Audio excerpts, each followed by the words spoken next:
চলো আজকে একটা কুইনের গল্প তোমাদের সাথে শেয়ার করি। দিনটা ছিল ডিসেম্বরের 18 তারিখ আর আমাদের কাজ ছিল বর্ধমানে।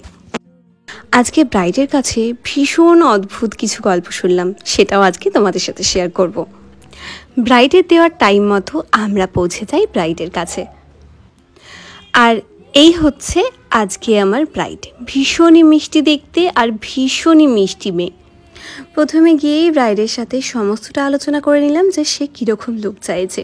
তার সাথে কথা বলে একটা জিনিস বুঝতে পারছিলাম যে সে ভীষণই ভয়ে ছিল। আর শুধু সে নয়, তার সাথে তার দিদি বোন তারাও ভীষণ ভয়ে ছিল। কেন ভয় ছিল জানো?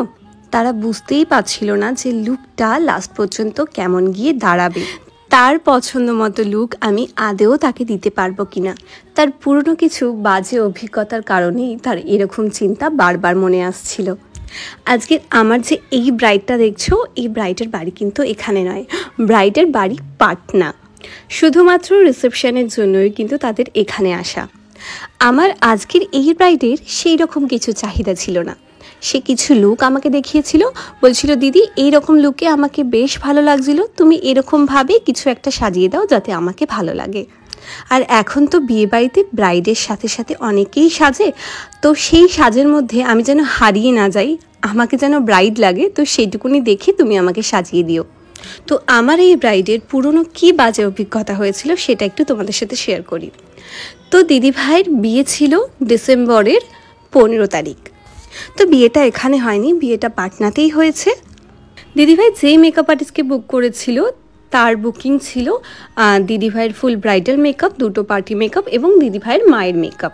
তো সেই মেকআপ আর্টিস্ট বিয়ের দিন দিদিভাইয়ের খালি ফেস মেকআপটা করেই চলে গিয়েছিল, হেয়ারের জন্য রেখে গেছিলো অন্য আরেকজনকে। এবং সাথে যে পার্টি মেকআপ ছিল সেই পার্টি মেকআপগুলোও সে না করেই চলে যায় এবং বলে যায় সে যে সিনিয়র আর্টিস্টকে রেখে যাচ্ছে সেই ব্রাইডের হেয়ার সাথে 3টে পার্টি মেকআপ করে দেবে। কিন্তু সে যাকে রেখে যায় সে তো একদমই কোনো কিছু করতে পারছিল না, সাথে পার্টি মেকআপগুলোও কিন্তু সে একদমই ঠিকঠাকভাবে করতে পারেনি। বেশিরভাগ জিনিসগুলোই তাদের নিজেদেরকেই করে নিতে হয়েছে। তো এই কারণে দিদিভাই ভীষণ টেনশনে ছিল।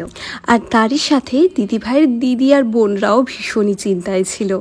কারোর স্পেশাল দিনে যদি এই রকম একটা বাজে অভিজ্ঞতা হয় তাহলে চিন্তা করাটা খুবই স্বাভাবিক। আজকের ব্রাইড আমাকে বলেছিল, সায়নীদি এতদিন অনেক সাবেকি সেজেছি, কারণ বিয়েতে বেশিরভাগ সময় সাবেকি সাজটাই সাজতে হয়েছে, তুমি আমাকে একটু অন্যরকমভাবে একটু মডার্ন সাজিও। আইটায় কিছু একটু গ্লিটারি করো আর ফেসটা একটু গ্লোয়িং, বাকিটা তোমার ওপরে। কিন্তু খুব বেশি ওভার যেন না হয়, কারণ খুব বেশি ওভার মেকআপ আমার লুকের সাথে যায় না। তো ব্রাইডের কথা মতোই আমরা তার পুরো লুকটা করার চেষ্টা করেছি। আর সমস্ত গয়না পরার পরে ব্রাইডকে একদম রাজরানীর মতো লাগছিল দেখতে। বাইরে হচ্ছিল খুব সুন্দর সুন্দর গান, আর এখানে আমরা আর আমার ব্রাইড তো নিজেকে ধরে রাখতেই পারছিল না, নাচানাচি করতে আরম্ভ করে দিয়েছিল বসে বসেই। তো ব্রাইড যেহেতু বলেছিল একটু মডার্ন লুক চাই, তো সেই কারণে আমরা এই হেয়ারস্টাইলটা ব্রাইডকে দিয়েছিলাম। আর একদম লাস্টে তার গিফটে পাওয়া এই সোনার মুকুটটা যখন পরানোর টাইম এসেছিল তখন আমরা একটু দোনোমনোতে পড়ে গিয়েছিলাম, কারণ দিদিভাই চেয়েছিল মডার্ন লুক, কিন্তু এই মুকুটটা পরানোর পর কিন্তু লুকটা একদমই মডার্ন আসছিল না। সোনার মুকুটটা পরানোর পর দিদিভাইকে দেখতে একদম রানীর মতো লাগছিল। ফুল লুকটা কমপ্লিট করার পর দিদিভাইয়ের তো ভীষণই পছন্দ হয়েছিল, সাথে দিদিভাইয়ের দিদি আর বোনেরও কিন্তু লুকটা ভীষণই পছন্দ হয়েছিল। তোমাদের কেমন লাগলো আজকের এই লুকটা অবশ্যই অবশ্যই কমেন্ট করে জানিও। আর তার সাথে তোমরা আজকের এই ভিডিওটা কোথা থেকে দেখছো সেটাও কিন্তু কমেন্ট করে জানাতে ভুলো না। টার্কিশ কুইন বলুন, কোন এম্পায়ার ছিল এটা? Ottoman empire queen. Thank you সাজাবার জন্য লাইক কুইন। এই হচ্ছে তোমার আজকের ফাইনাল লুক, তো বলো কেমন লাগলো সেটা।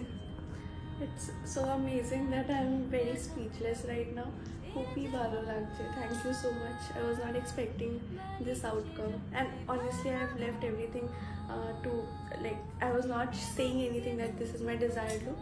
Shiny di সব করে দিয়েছে, so this is her creation. Next time, absolutely, I'll contact you. যদি কিছু থাকে একদম একদম। Thank you so সাথে ছিল আমাদের আরও দুটো পার্টি মেকআপ। বেশিরভাগ সময়ই অনেকেই তোমরা বলো পার্টি মেকআপের ফটো ভিডিও এগুলো যাতে আমরা তোমাদেরকে দিই, কিন্তু সব সময় না পার্টি মেকআপের ফটো বা ভিডিও তোলা হয়ে ওঠে না। তো আজকে একটুখানি ভিডিও নিয়েছি, তো তোমরা দেখে জানিও কেমন লাগলো। আর আমি যে তোমাদের সাথে এই ভিডিওগুলো শেয়ার করি, ভিডিওগুলো দেখতে তোমাদের কেমন লাগে অবশ্যই অবশ্যই কমেন্ট করে জানিও। আজকের জন্য টাটা, দেখা হবে আবার কোনো এক নেক্সট ভিডিওতে।